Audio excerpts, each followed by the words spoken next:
Okay mga perdi, mukhang first time namin magiging first place dito sa CWL, no? So dito, standing 37-28, 6-0 mga perdi, no? So sana manalo kami para maging first place, no? So ang pinakahuling umatake dito is si Espasol. Bale yung Espasol na yan, ako din gumagamit niyan. Kaya eto yung aking atake. Okay, panoorin natin. Watch this. So hintayin na lang natin kung mananalo tayo o hindi kasi umatak na lahat. So ito yung pinakahuling atake. So ako umatak dito mga perdi, no?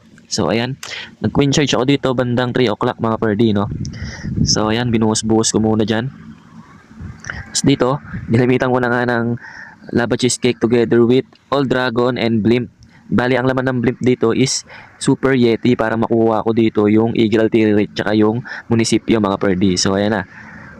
Clone, dalawa, tapos isang range. Ayan, buti pumasok din yung ano, Arsimuños mga perdi, no? Tapos dito, nilapag ko na sa 9 o'clock ang King Pajubar natin.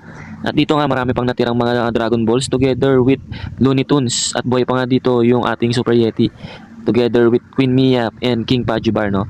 And buhay na buhay pa rin dito yung mga troops natin na Dragon Rider at si James Warden mga perdi, no? So, ayun. Pag ganito, dikit-dikit yung ano, dikit-dikit yung defense, especially yung munisipyo tsaka yung Eagle Artillery. Ito ang pinakamagandang gamitin dyan mga perdi. Super Yeti Blimp. Yan, mga yate.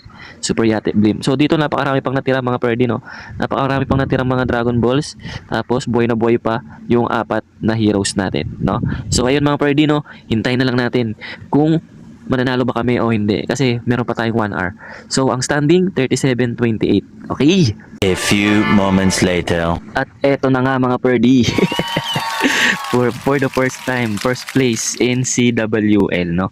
37-28, no? So ayun, congratulations mga perdi, no? Baka